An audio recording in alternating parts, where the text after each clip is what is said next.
O Bruno Gonçalves está aqui comigo, ele é estudante de pós-doutorado nessa instituição. O Bruno está aqui, caso eu caia, o Bruno continua, tá, nessa sessão. Então, a gente está numa dobradinha aqui, e então a gravação foi iniciada. Eu vou de novo, né? Então, dar boa tarde a todos vocês, e vou começar chamando então a Laina, eu não sei se eu estou falando seu nome certo, Laina, que é da Universidade Estadual de Feira de Santana, para apresentar o trabalho dela, intitulado Uso de Opuntia ficus indica como coagulante floculante em reatores UASP. Não sei se falei certo, mas você pode compartilhar sua tela com a gente, viu? E me corrija se eu tiver falado alguma coisa errada. A tela já está aparecendo? Já está aparecendo sim. Isso, está no modo de apresentação. Fica à vontade. Bom dia, eu vou falar um pouquinho sobre o uso da Opuntia ficus indica como coagulante floculante e influente de reatores UASP. Primeiramente, é importante falar que com o aumento das populações, a gente tem aumentado a necessidade de tratamento tanto de águas quanto de esgoto. E, de acordo com a ANA, a Agência Nacional de Água e Saneamento Básico, das 2.768 estações de tratamento implantadas, 1.047 possuem reatores UASP, o Upflow Anaerobic Sludge Blanket. E isso representa basicamente 40% das estações de tratamento de esgoto. Além disso, a gente tem que os coagulantes, eles podem ser utilizados para auxiliar nessa formação. Eles são mais utilizados, os mais utilizados atualmente são os coagulantes químicos, principalmente os com base em sais de ferro e o de alumínio, que são o sulfato de alumínio e o sulfato de ferro. Aí a gente sabe, é bem comum para a gente da nossa área saber que o reator WASB ele é muito utilizado em tratamento de esgoto. E tem-se que a utilização isolada dele, ela não gera um efluente dentro dos padrões estabelecidos pela legislação ambiental. Com isso, a gente precisa de um polimento do efluente saído dos reatores. E esse tratamento geralmente é uma combinação com lagos ou até filtros.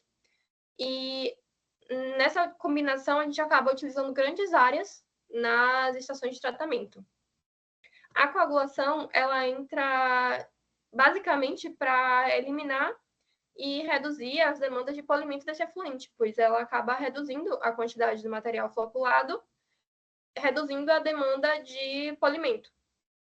Aí eu trouxe aqui um dos parâmetros analisados, que é a turbidez, que ela é geralmente associada à presença de partículas coloidais.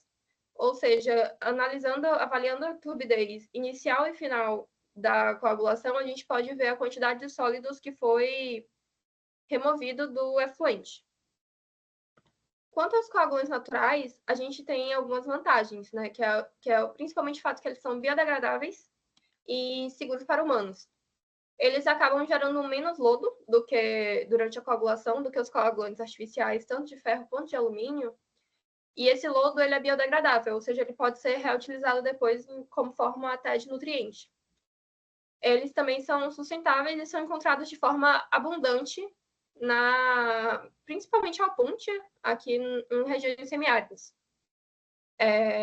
Já os coagulantes artificiais, eles têm algumas desvantagens. Por exemplo, eles geram mais lodo e esse lodo tem um caráter tóxico, ou seja, ele precisa ser tratado antes da disposição final. Além disso, o coagulante de alumínio, principalmente, ele acaba deixando resíduos na água, e esses resíduos podem ser associados a doenças como o Parkinson e a Alzheimer. E sobre a opuntia ficus indica, que tem como nome popular palma forragueira, a gente utilizou nesse trabalho basicamente as folhas da palma, porque ela tem as folhas e tem a fruta. O fruto também pode ser utilizado, mas a gente optou por utilizar as folhas, e a partir delas a gente extraiu o que a gente chama de mucilagem, que é onde tem o composto coagulante.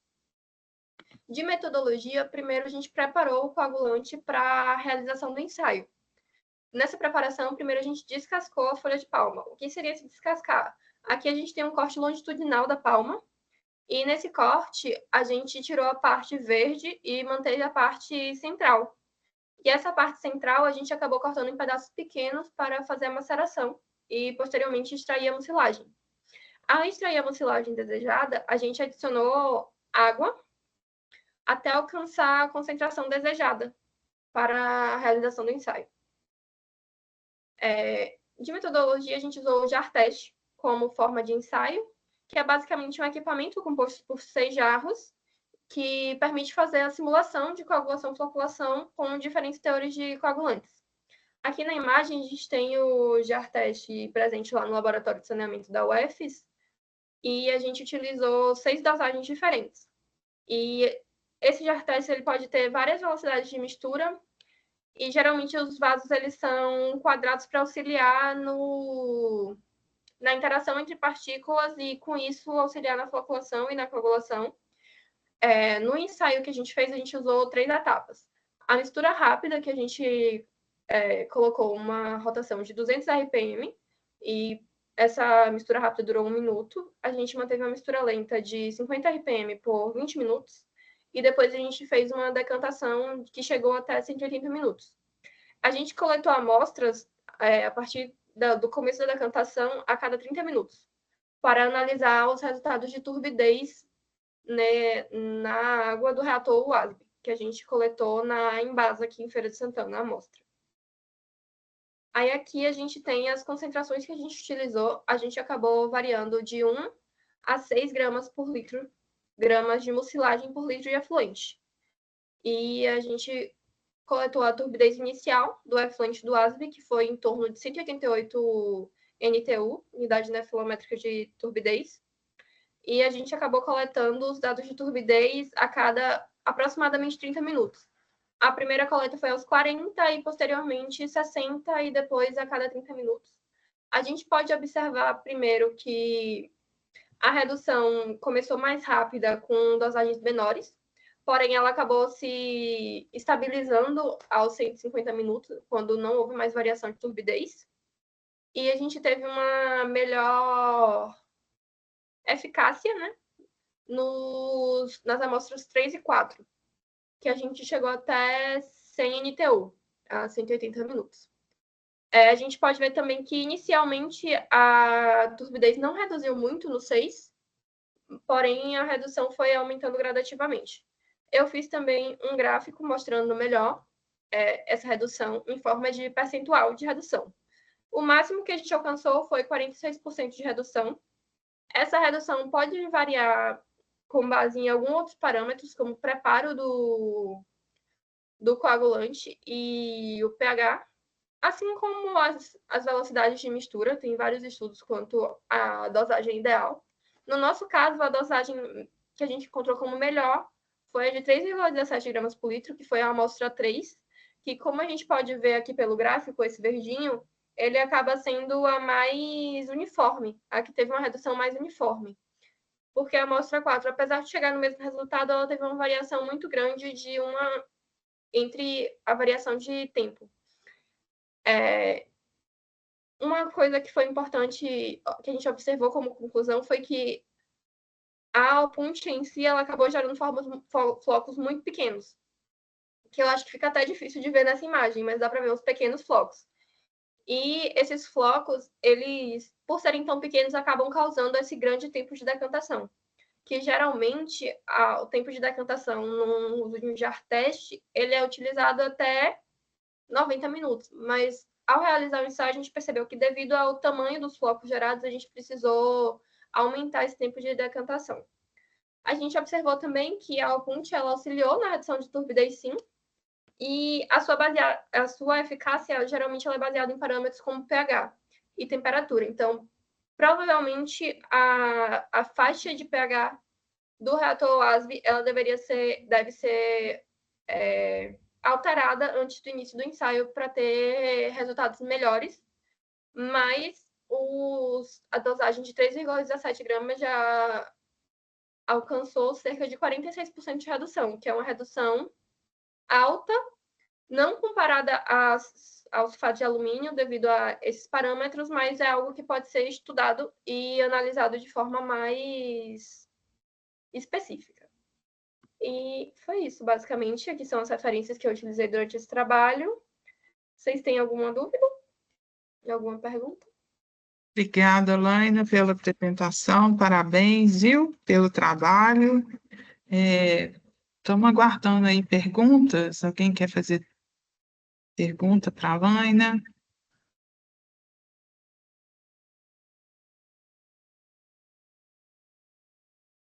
Eu queria, enquanto parece que estão escrevendo, mas eu queria te perguntar, Laina, se você já tinha conhecimento, né, da forrageira, da palma forrageira, de ser aplicada para isso, como coagulante. Ele vem sendo estudado muito. Inicialmente, as pesquisas como biocoagulantes começou com a moringa e com a lactosana. Aí, hoje, a pesquisa está se expandindo um pouco mais para a opuntia e já tem muitos dados sobre ela como coagulante, mas pesquisando mais a fundo, ela é mais um floculante em si do que um coagulante. Então, geralmente, eu acredito que a melhor utilização dela vai ser como ou auxiliar de coagulação ou como floculante. Legal. Tem uma pergunta da Michele Silva Santos, está falando aí no chat. Parabéns pela pesquisa. Você chegou a testar o biocoagulante somente em mucilagem, sem realizar a solução aquosa com água destilada? Não, eu ainda não testei porque a mucilagem ela é muito viscosa, então a viscosidade dela acaba atrapalhando na hora de realizar o ensaio. Então, a princípio, a minha ideia ao continuar o trabalho vai ser tentar formar uma solução em pó, fazer a secagem da opuntia para utilizá-la como coagulante, que acaba gerando possivelmente melhores resultados também. Então,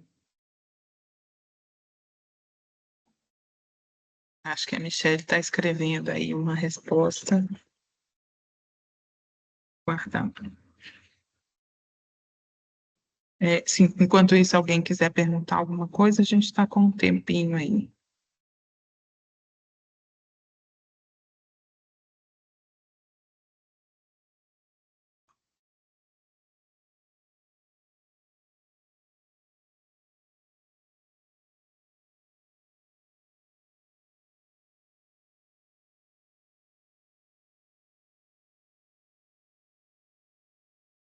Ela está te dando, falando certo, seria interessante tentar em solução salina também. São dicas aí. Bom, depois você pode entrar em contato direto com a Laina, Michele. Acho que vocês vão ter o contato, né? A partir depois dos trabalhos, eles devem ficar disponibilizados, aí vocês conversam a respeito, tá bom? Laina, parabéns pelo trabalho, viu? Para você e para toda a equipe, tá bom? Obrigada. Vamos passar para o segundo trabalho agora, né? Do Valberg, do Instituto Federal do Ceará, intitulado Aplicação de Balanço Hídrico como objeto de avaliação da vazão afluente em um lago urbano. Boa Sou tarde, eu. Valberg. Boa Tudo tarde. bem? Você Tudo consegue, bem? você consegue compartilhar, então, sua tela com a Vou gente? vou tentar aqui, certo? Tá, joia.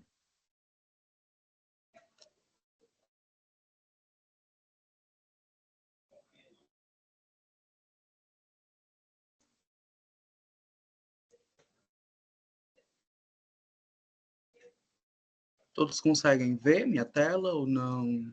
Sim, a gente está vendo, mas a gente está vendo o link, parece que é um e-mail. Acho que a gente Tá, não está vendo sua apresentação. deixa eu tentar compartilhar aqui novamente.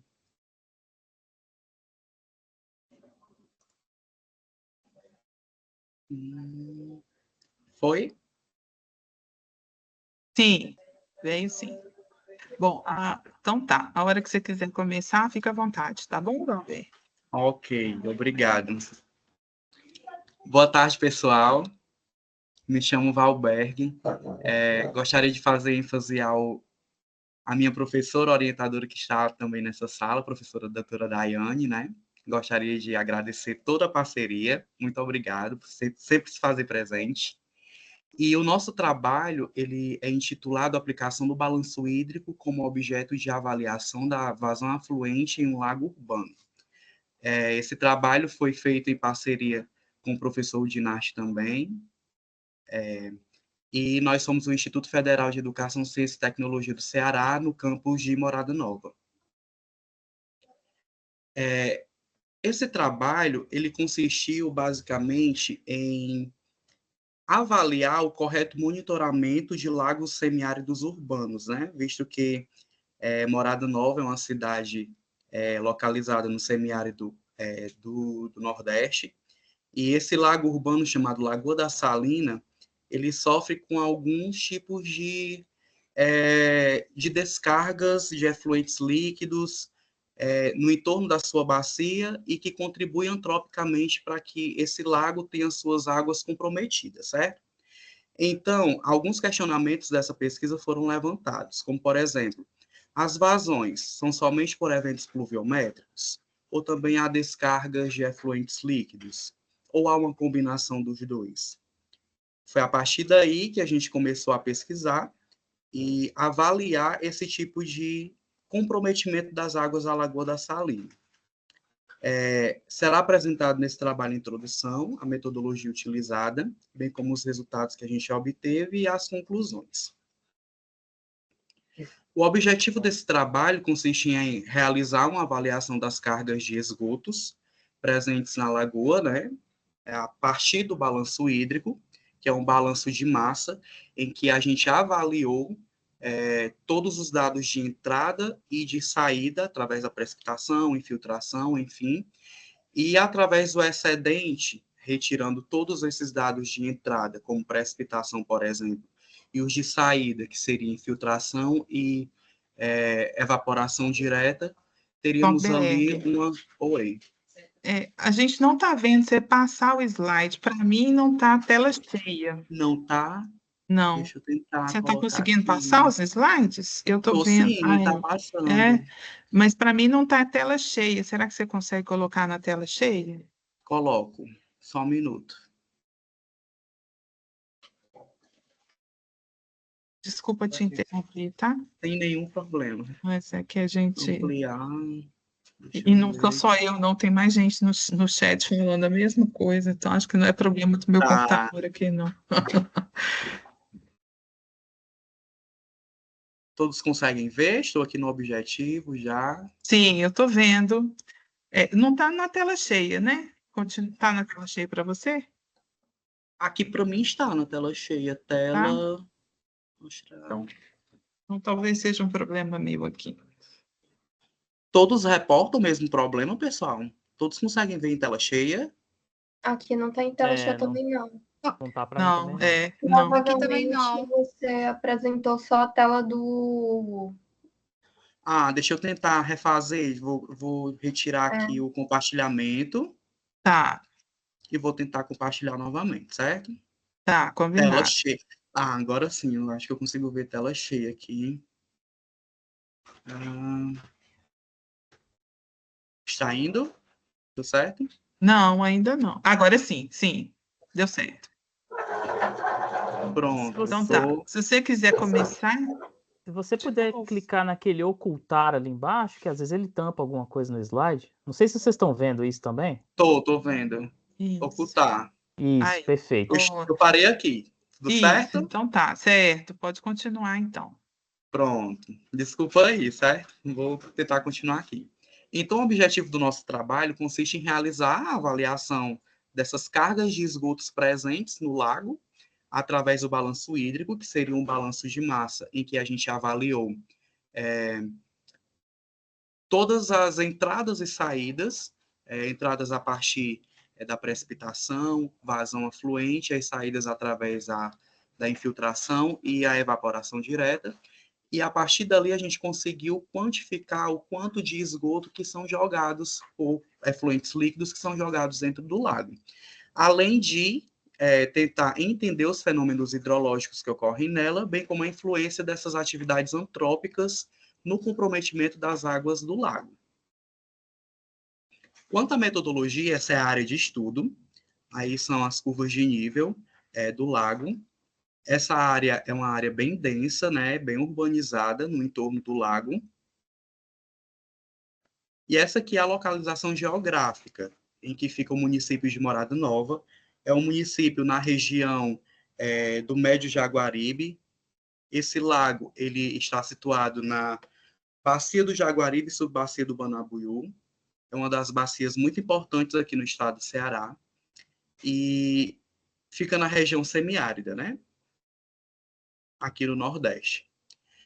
Quanto à metodologia utilizada para se quantificar essa vazão afluente que são jogados lá dentro da Lagoa da Salina, a gente fez uma avaliação de imagens de satélite por sensoriamento remoto, nessas datas que vocês estão vendo aqui do lado dessa figura 3, são datas de controle, em que a gente pegou essas imagens da área superficial do lago e avaliamos o volume de água através da cota área e volume, estudado por Raulino em 2010, esses dados de CAVE, para a gente entender, a priori, como é a variação de volume do lago nesses períodos de controle, certo? A partir dali, a gente já fez uma variação de volume no tempo, como eu já expliquei. A gente tentou quantificar através dos dados da FUNSEMI, né, que a base de dados da FUNSEMI aqui no estado do Ceará, eles pegam dados pluviométricos no decorrer de todos os anos, aqui no estado do Ceará, e a gente pegou os dados de chuva, também pegamos os dados de evaporação direta disponível na ANA, e também fizemos uma aproximação de como que seria a infiltração no lago, pelas perdas por infiltração por conta das trocas subterrâneas. E a partir dali, a gente já começou a verificar como que seria essa variação volumétrica do lago no tempo, levando em consideração também que ali também está sendo jogado efluentes líquidos. Como vocês podem ver, né, as estimativas de área e volume do lago, aqui são as imagens de controle. Pegamos imagens a partir de 2003 e há uma grande urbanização do lago no decorrer dos anos. Se vocês verem aqui, em 2016, já existe mais residências, né, no entorno do lago, bem como na última data de controle, que seria em 2019. Apesar das imagens de satélite ter assim, um pouco de nuvens, mas a gente conseguiu pegar bem a área para avaliar lá na CAVE os dados de volume, certo? E essa influência urbanística tem contribuído bastante, a gente vai ver nos resultados mais à frente, que tem contribuído bastante para o aumento dessa vazão afluente no lago. Aqui eu trago para vocês essas estimativas de área e volume, de acordo com os dados da CAVE, e pegamos os dados de área, avaliamos a área e verificamos seus respectivos volumes. E percebemos aqui que a variação de volume nessas datas de controle não variou muito, não teve uma variação tão significativa. Quanto à análise volumétrica, a gente faz a comparação de volumes ganhos e perdidos de 2004 a 2018, e eu quero fazer uma ênfase a partir de 2005 a 2015, em que aqui no Nordeste a gente vivenciou uma seca, né, um déficit hídrico bastante elevado, por isso que os dados perdidos em alguns momentos eles são maiores que os volumes ganhos, né? Porém, em 2011, a partir de 2011, esses volumes ganhos, ele já tende a superar os volumes perdidos, né? Isso já me leva a crer que, a partir de 2011, também avaliando as imagens de satélite, a partir daquela data já tem uma urbanização um pouco mais acentuada no entorno do lago e já deva ter contribuído muito mais com relação à vazão afluente naquele período. Quanto à análise quantitativa de volumes da vazão afluente pela contribuição da população, a gente fez um estudo estatístico, a priori, mas pegamos essas datas de período de controle e fizemos essa avaliação do volume diário afluente, a vazão diária afluente e a contribuição de esgotos per capita, que a gente utilizou a NBR 8160 de 99, aqui no Ceará, geralmente, as residências padrões mais comercial, mais residencial, tem mais ou menos essa contribuição, 160 litros por habitante dia, pegamos esse dado como um dado fixo, e a partir daí a gente foi modelando e vendo quanto da população contribui para aquela vazão afluente, certo? E a gente percebeu que também essa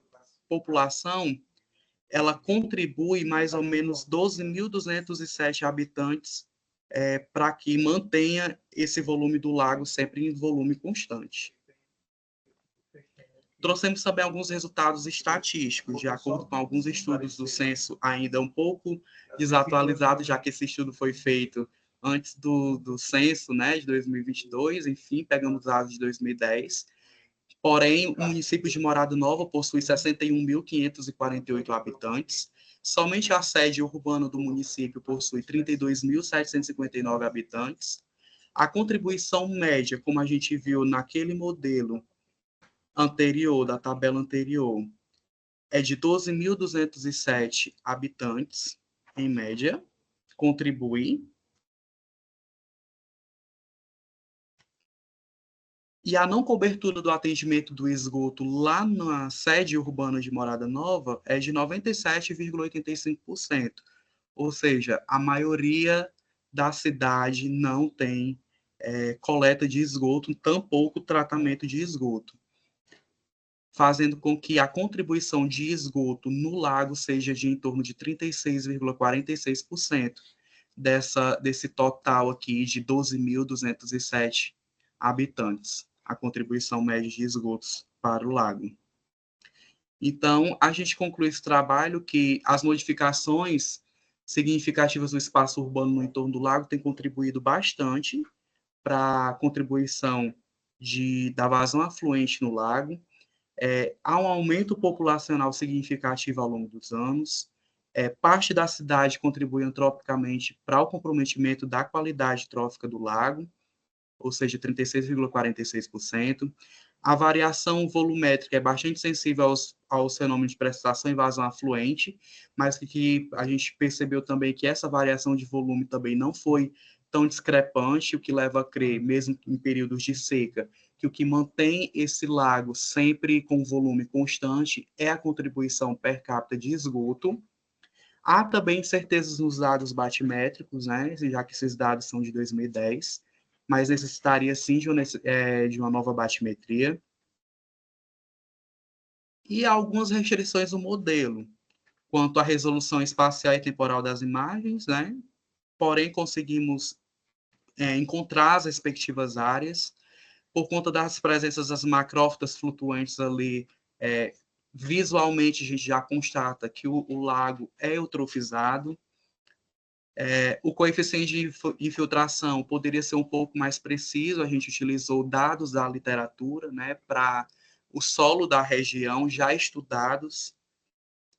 A ausência de dados de evaporação direta no lago, já que os dados da ANA já não seria dados de evaporação direta, seria mais evapotranspiração. E um mapeamento mais preciso das entradas de efluentes, né, já que a gente está considerando que as entradas seriam de forma difusa, mas também há ali entradas pontuais. O mapeamento dessas entradas por efluentes líquidos in loco seria um pouco mais eficiente. Mas esse trabalho também possibilita futuros estudos que permitirá auxiliar o monitoramento de lagos urbanos também por órgãos públicos, né? Facilitar também na modelagem da qualidade, podendo avaliar parâmetros químicos como, por exemplo, fósforo, e também ser uma metodologia aplicável para lagos que também sofram com essa falta de monitoramento, através do balanço hídrico. E eu chamo a atenção de vocês para conhecer Morada Nova, certo? É uma cidade muito linda, muito acolhedora. Esse aí é o lago em estudo. Como vocês podem ver, é super urbanizado e que sofre, sim, com problemas de qualidade de água. Obrigado. Obrigada, Valber. Parabéns pelo trabalho, viu? A gente fica feliz aí em ver, né, vocês estudando e preocupando com essa coisa, com essa temática, né, que é fundamental. Quero saber se alguém tem perguntas. Nós temos tempo para pergunta. Enquanto o pessoal vai se organizando, Valberg, eu queria saber se vocês têm parceria com a Prefeitura de Morada Nova, como é, né, esse contato aí com, com o pessoal, né, com os políticos, com o pessoal da administração da cidade, como é que é isso? Sim. Na época do trabalho, tivemos parceria com o IMAM, que é uma autarquia, que funciona a parte de meio ambiente aqui em Morada Nova, foi quando eles disponibilizaram esses dados, né? Curvas de nível, mapas georreferenciados, dados da literatura como a CAVE, já estudada por Raulino em 2010, né? Então, assim, faltou ainda a parte de mapeamento em loco, que ficou como uma segunda etapa do trabalho e que, por conta da conclusão da graduação, isso foi um trabalho de graduação, a gente não conseguiu fazer esse trabalho em loco. Pensávamos também em fazer um trabalho em laboratório também, coletas de análise de água, coletando amostras de água lá, levando ao laboratório para fazer essa avaliação, mas química também em laboratórios, seria uma outra etapa do trabalho também. Mas como também veio a pandemia, aí a gente se limitou ao trabalho do a parte do sensoriamento remoto, para fazer essa avaliação mais prática do trabalho. Sim. Mas tivemos, sim, parceria com esse Instituto do Meio Ambiente Morada Nova. Ah, bacana.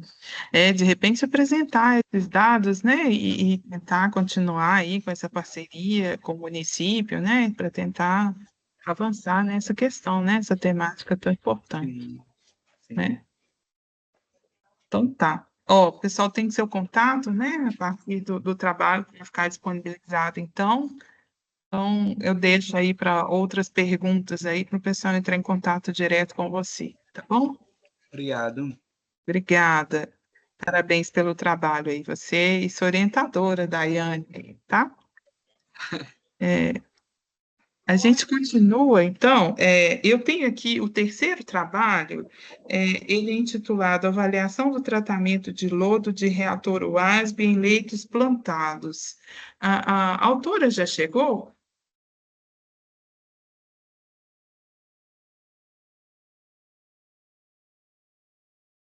Não? Bom, então vou passar para o próximo trabalho. Pode, Elton? Podemos fazer sua apresentação? O trabalho do Elton, da Federal de Pernambuco, né, da UFPE, é intitulado As Metas 6.1 e 6.2 do ODS 6, uma revisão bibliométrica e sistemática para avaliação do progresso global. Pode ser, Elton?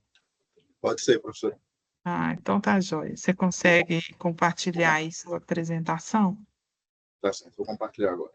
Tá jóia.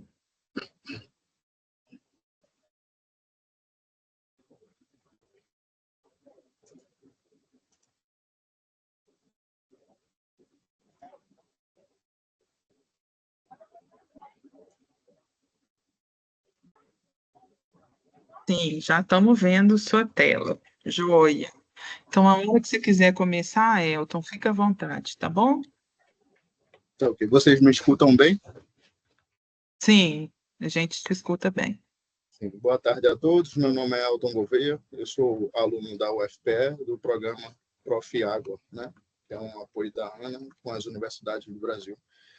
Bem, meu trabalho está intitulado, né, As Metas 6.1 e 6.2 do ODS 6, uma revisão bibliométrica e sistemática para avaliação do progresso global. Essa revisão eu fiz inicialmente para dar suporte à minha dissertação de mestrado. Vou passar agora um slide, a introdução. Os Objetivos de Desenvolvimento Sustentável do ODS são uma agenda global estabelecida pelas Nações Unidas, né? Essas ODS são um desdobramento dos Objetivos do Milênio, né? Que iniciou-se lá na década de 2000 e foi até 2015. O ODS, os Objetivos de Desenvolvimento Sustentável, são objetivos mais profundos, né?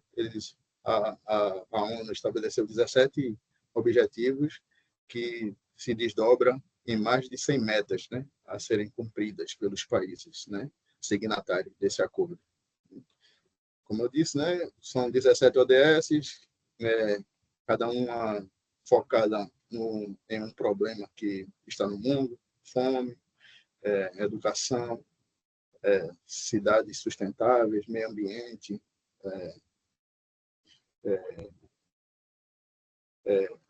questão da água, enfim, são 17. O meu trabalho ele enfoca na ODS 6, né, que é o sexto objetivo, né, porque sem água nós não conseguimos avançar em canto nenhum. A água é importante para o equilíbrio do ecossistema, a água é importante para o desenvolvimento humano, a água é importante para a indústria, a água é importante para a produção de energia. Então, é um tema, é um objetivo que perpassa todos os outros 17 objetivos. O objetivo do trabalho, né? Este trabalho realizou uma revisão sistemática sobre a aplicação do ODS, focando no saneamento, água, esgoto e higiene. Né? Qual o objetivo dela? Era, né, identificar tendências, lacunas e desafios nas publicações recentes. Né? Eu utilizei artigos de 2019 de 2019 até 2023, fazendo essa revisão, para identificar, né, uma visão ampla dos avanços e dificuldades que ao redor do mundo está sendo encontrada, né, os obstáculos e desafios a serem enfrentados. O materiais e método, né? Utilizou-se um método a partir de Aguiar et al. 2023, que é um método já consagrado, né, no meio acadêmico científico. O trabalho foi dividido em 4 etapas, né? Levantamento de dados, meta-análise, análise bibliométrica e análise sistemática, né? A base de dados utilizada, né? A gente utilizou através do periódico CAPES, né? A Web of Science e Scopus. Né? Dali a gente listou todos os artigos e começamos a trabalhar. Na figura 1 vai ficar mais específico a explicação. Né? Então, a primeira etapa da pesquisa, nós entramos na plataforma Web of Science e Scopus, né? Colocamos o operador booleano, né? SDG6, e refinando uma pesquisa para Sanitation and Wash. Né? A partir daí desse string, nós obtivemos mais de 700 artigos, né? Aí usamos o critério de exclusão, né? Tiramos da pesquisa, né, artigos de revisão, dissertações, artigos de revisão, erratas. A partir daí, reduziu-se de mais de 700 para 100 e poucos artigos. Né? Na terceira etapa, nós lemos, né, os títulos e os resumos dos artigos, os mais de 100 artigos, né, e escolhemos aqueles que mais se enquadravam com o objetivo do trabalho, né, que era focado no ODS 6, água e esgoto. Né? Feito isso, descemos para 66 artigos que foram lidos na íntegra, né, por os artigos que se encaixavam no objetivo do trabalho. Depois, na segunda etapa, a meta-análise, né, nós fizemos comparações estatísticas com os países que mais produzem, os anos que mais foram produzidos publicações relacionadas ao tema, né, as principais palavras utilizadas nos artigos, também na questão das publicações, o alvo do artigo, as principais conclusões desses artigos, né, como foram feitas as coletas de dados. Na terceira etapa, né, na análise bibliométrica, né, criamos gráficos, tabelas, né, utilizando o programa VozVia. Nós fizemos redes, né, de autorias, redes de palavras, né, que nos ajudou a entender melhor como está o processo do ODS 6 no mundo. Na quarta etapa, né, o problema inicial era como estava o desenvolvimento do ODS 6 no mundo, né? Fizemos uma síntese de todos os 66 artigos, né? Elencamos em tabelas as principais conclusões, os principais objetivos e conclusões de todos esses trabalhos. Os resultados, né? Nos resultados vimos que, né, de 2019 para cá, 2019 até 2023, houve um aumento significativo, né, das publicações relacionadas ao ODS6, água e esgoto, né? Saímos de 6 publicações em 2019 para 21 publicações, né? Um aumento de 250%, né? Quer dizer que mundialmente as pessoas estão se interessando mais pelo tema, né? Que é um tema muito importante, né? Tivemos também nesse meio tempo, né, a pandemia, né, onde o mundo viu que o acesso à água é importante demais para a questão da higiene e lavagem das mãos e tudo mais, né? Também tem esse incremento aí devido à pandemia, que muitos países se debruçaram nesses estudos. Os países que mais produzem o tema ODS e saneamento, né? As universidades, né, do Reino Unido, Estados Unidos e Canadá fomentam muitos estudos ao redor do mundo, estudos relacionados à questão da água, né? Água e saneamento, né? Temos aí a Índia em quarto lugar, que em 2018 o governo lá da Índia fez um programa de monitoramento e expansão, né, do acesso à água lá. E de lá para cá, vários estados da Índia conseguiram, né, que a população tivesse 100% de acesso à água, né, de acordo com o estudo de Biswas, né, TOA 2022. Aqui um resultado de coautoria, né, utilizando o software VozVia de análise biométrica, né? O que é que o programa faz, né? Aqui no meio vocês podem ver que o Reino Unido está bem aglutinado, né? Quer dizer que esses países e o tamanho do círculo, né, mostra que esses países são grandes produtores de conteúdo relacionado ao ODS 6, né? A rede, quanto mais a linha mais grossa, né, existe uma conexão entre os países, né? Essa coautoria, essa relação entre os países. Podemos ver que ao redor existem alguns países que estão com a bola menorzinha e estão separados, né? Quer dizer que há pouca ou nenhuma intensidade de colaboração entre esses países. Pode ver que aqui o Brasil está ainda um tanto aquém. Um país que possui 12% da água doce do mundo ainda era para estar mais envolvido nessas questões. Temos a Índia lá em cima, que apesar de ter pouca conexão com a Índia, ainda tem desenvolvido vários estudos relacionados, né?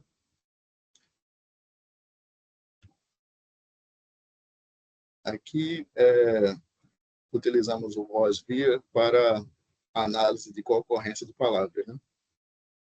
A palavra que mais encontramos nos artigos, né? Primeiramente, nós utilizamos uma forma de restringir, né? Que a palavra tivesse pelo menos 6 vezes, acontecesse 6 vezes nesses artigos, né?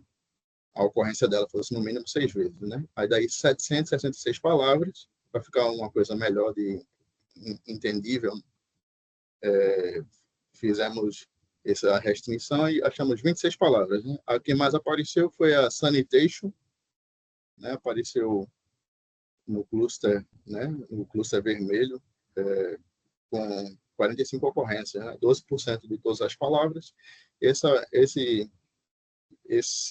rede de palavras é importante para o pesquisador que vai usar essa bibliometria, saber como pesquisar os artigos relacionados ao seu trabalho, ao seu objetivo, né? E em verde são as palavras né, relevantes, né, que estão ali dando suporte às palavras mais importantes que estão no vermelho. As principais conclusões do trabalho é que o crescente destaque global da ODS 6, o aumento das publicações sobre água, saneamento e higiene, né? Houve um aumento, né, como vocês viram, de 2019 para cá, houve um crescente nas publicações relacionadas ao tema, teve um crescimento de 250%, né, nesse recorte que eu fiz.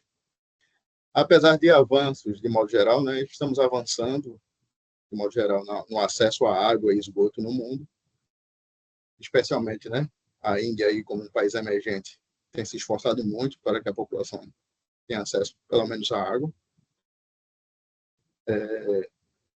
Mas a cooperação internacional entre as nações ainda é limitada.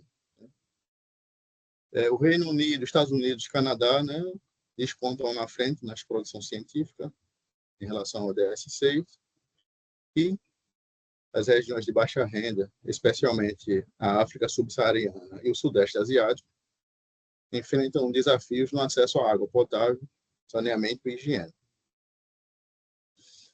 Essas foram as referências que eu utilizei neste trabalho e fico à disposição de vocês para as perguntas. Joia, Elton, obrigada pelo trabalho, pela apresentação, parabéns pelo trabalho. A gente fica aí aberto a perguntas, se alguém quiser fazer alguma pergunta.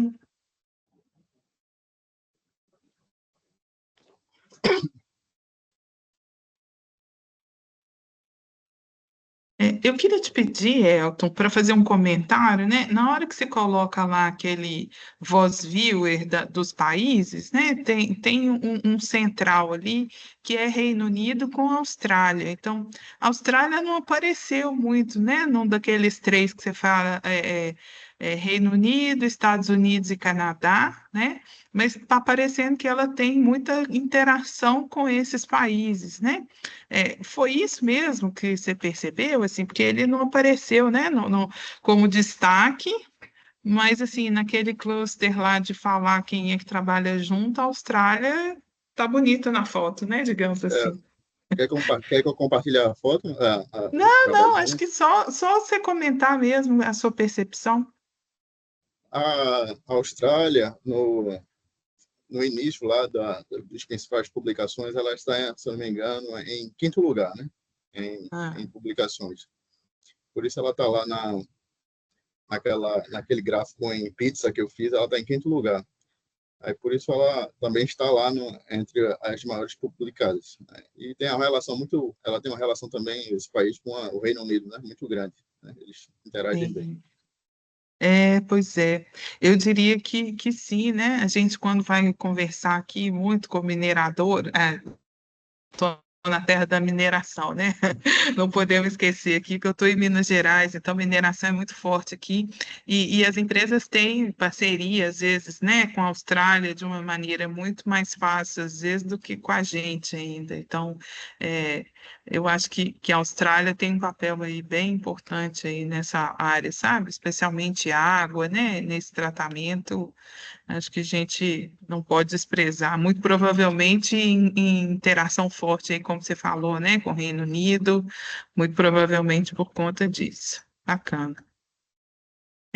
Mais alguém quer perguntar para o Elton?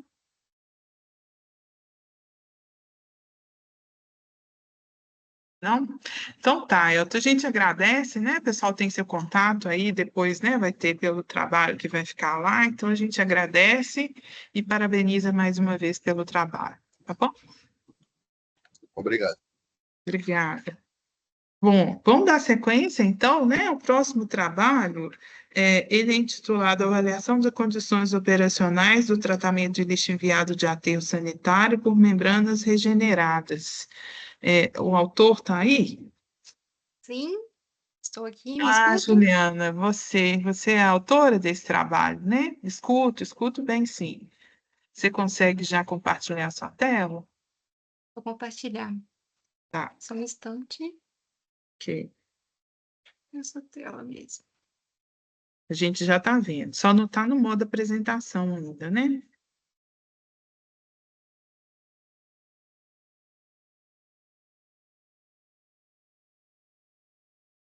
Certinho? Agora sim, sim. Pode começar, tá bom? Boa tarde a todos. Eu me chamo Juliana. Eu sou graduanda do curso de Engenharia Ambiental pelo UFMG.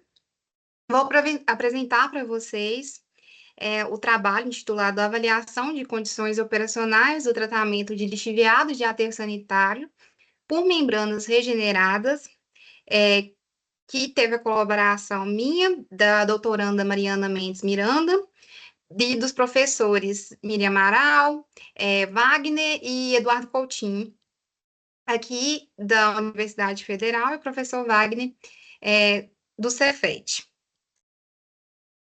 Um breve resumo de tudo que vamos falar aqui. Vou começar pela introdução, materiais e métodos, resultados, conclusões e referências.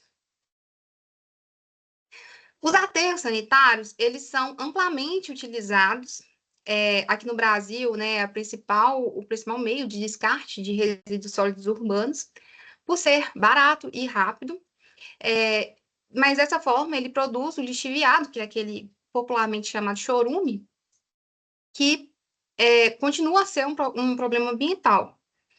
E o lixiviado é o líquido resultante da decomposição dessa matéria orgânica que tem nos materiais que estão soterrados no aterro sanitário e da percolação de águas pluviais nesse aterro. E as características do lixiviado, elas dependem muito, são muito variáveis. Depende da idade do aterro, do tipo de material que esse aterro recebe. E isso torna o lixiviado um desafio para fazer tanto a sua destinação como seu gerenciamento. Existem alguns modos de tratar esse lixiviado. Hoje eu vou trazer aqui um modo físico, um processo físico, que é a utilização de membranas poliméricas, como a ultrafiltração, a nanofiltração e a osmose inversa. As membranas de ultrafiltração são comumente usadas para o pré-tratamento, e já a nanofiltração e a osmose inversa são usadas para fins mais nobres, por ter os poros menores. Um desafio, entretanto, de utilizar essas membranas é o tempo de vida delas. Você tem uma indústria que precisa de uma água ultra limpa, com o tempo essas membranas vão incrustar, não vão gerar mais aquela água ultra limpa. Então, elas são destinadas para o aterro sanitário. Mas, entretanto, tem como recuperar essas membranas e dar uma nova destinação para elas, para fins menos nobres. Então, o objetivo desse trabalho é avaliar a recuperação de uma membrana de osmose inversa, descartada por meio de limpeza química, e a sua aplicação no tratamento de lixiviado de aterro sanitário com e sem pré-tratamento por ultrafiltração. O lixiviado, a gente foi concedido para nós, do CTR Macaúbas, da cidade de Sabará, em Minas Gerais. Nessa primeira imagem, a gente vê a localização da cidade e do aterro. E na segunda imagem, a gente visualiza o tanque de chorume, onde foi coletado o lixiviado. Como que a gente fez essa regeneração? A regeneração, a gente chegou nos produtos, os reagentes, né, através de um estudo bem amplo que foi realizado, nos melhores reagentes que iam dar uma eficiência melhor para essa limpeza. Primeiro, a gente faz uma limpeza com hidróxido de sódio a 0,1%, 24 horas de imersão a 30 graus, e a segunda limpeza é com ácido clorídrico, 0,2%, durante 24 horas também, a 45 graus. Isso vai limpar a membrana. Aqui a gente observa um esquema de como que é feita o ensaio com o lixiviado. A gente tem um tanque de concentração, vai passar pela bomba. O que passar pela membrana vai ser o nosso permeado. O que não passar vai ser o concentrado, que vai voltar para um tanque de limitação e vai ficar recirculando. As condições operacionais para fazer esse ensaio é de uma duração de 4 horas. A pressão, a gente usou 10 e 12 bar. A vazão de 2,4 litros por minuto. E, como eu disse, foi usado o lixiviado bruto e ultrafiltrado. Com esse permeado, a gente fez a avaliação dele por alguns parâmetros, como cor, aparente, DQO, amônia, condutividade, cloretos. Estão apresentando aqui os resultados para vocês. Nessa bolinha vermelha, a gente consegue perceber o teste durante o tempo com uma pressão de 12 bar, e na bolinha azul com a pressão de 10 bar. A gente percebeu que o declínio, tanto para 10 bar quanto para 12 bar, foi de 13%. Então, aumentar a pressão não resultou em um aumento do fluxo de permeado. Isso é porque o aumento de pressão, ela acaba compactando a membrana e polarizando, fazendo a polarização da concentração. Então, por isso, a gente percebeu que seria melhor selecionar a pressão de 10 bar para os próximos ensaios, já que aumentar a pressão vai gastar mais energia e não vai ser muito eficiente. O segundo resultado bem importante foi em relação ao pré-tratamento.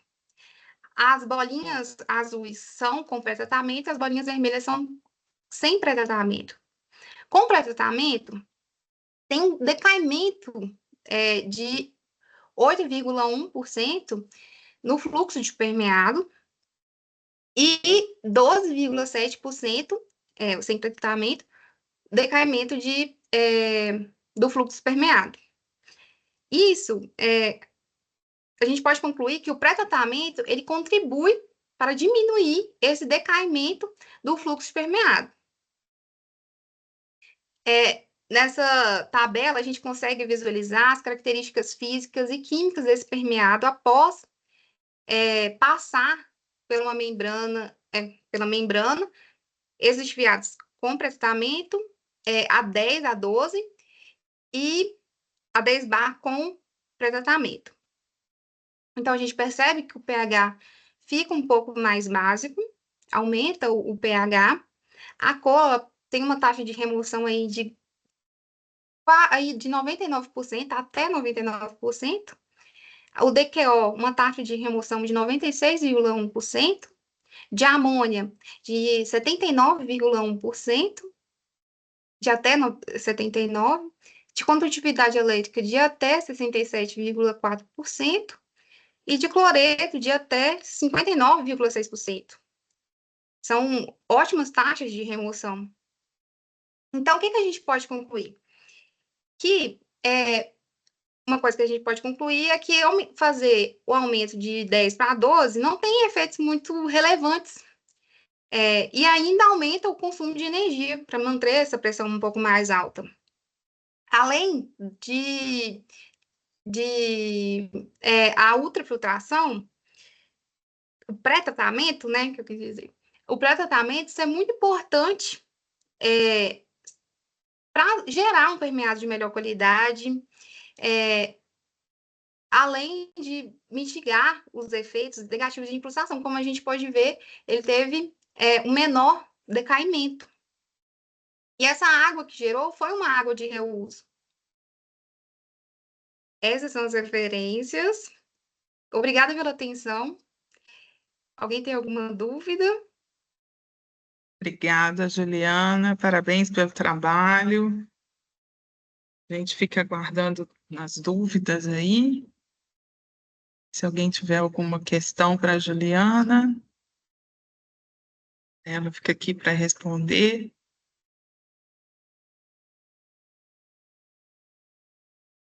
Bom, por enquanto o pessoal está se organizando lá, Juliana, queria te perguntar o seguinte, você fez, né, o tratamento, então, você pegou um módulo de osmose, né, e fez um tratamento dele com NaOH e HCl, né?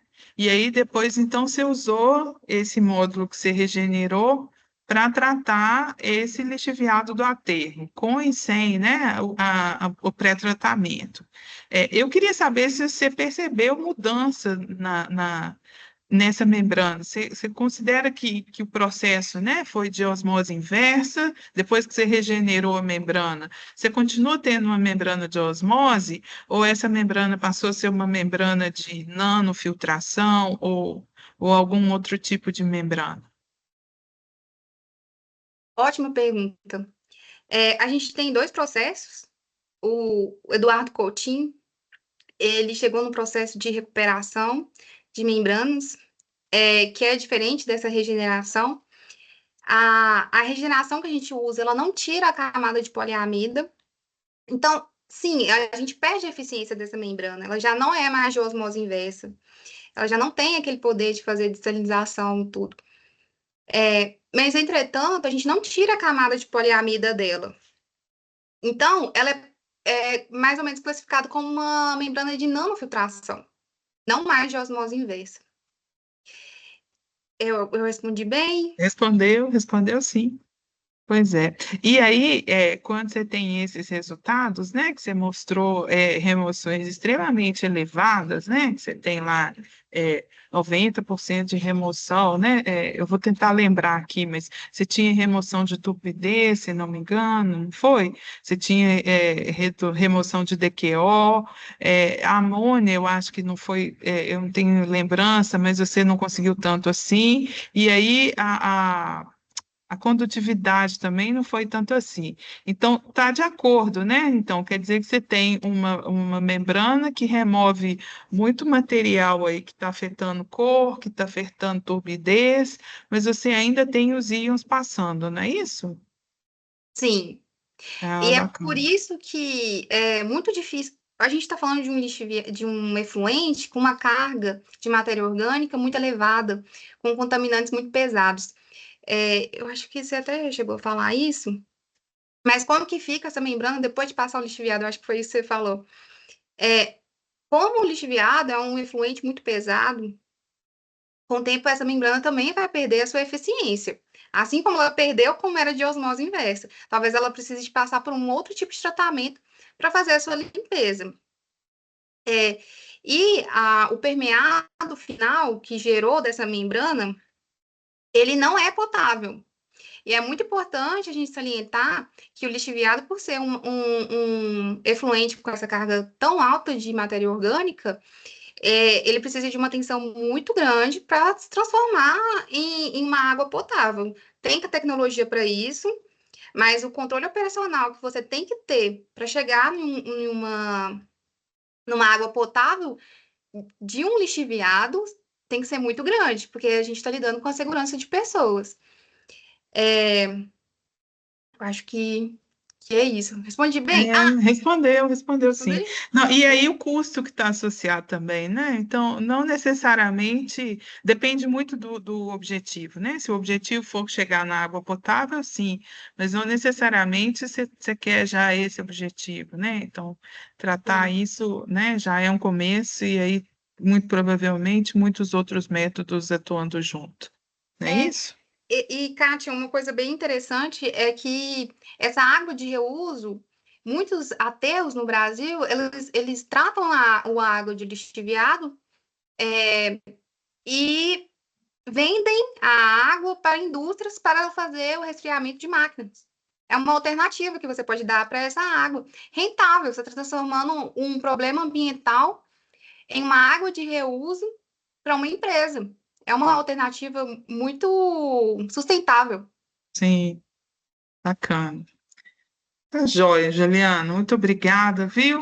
Eu que O agradeço. pessoal fica aí com seu contato. Eu vou abrir agora para saber se o trabalho 3, o autor do trabalho 3 está presente, que é a avaliação do tratamento de lodo de reator WASB em leitos plantados. Essa pessoa chegou para fazer a apresentação?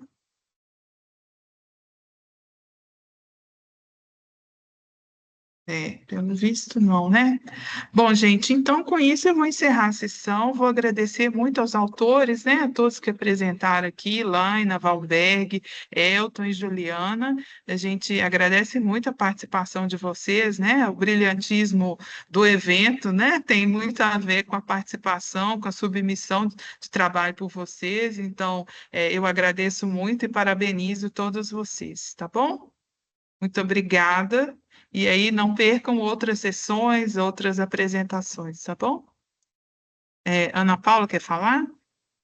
Professora, não ao final, pode se despedir. Eu sou a supervisora da sala, para falar com a senhora. Ah, sim. Então tá. Então é isso. Boa tarde para todos e muito obrigada. Obrigada. Obrigada, gente. Obrigado, gente. Professora, tem mais algum trabalho aí para a senhora?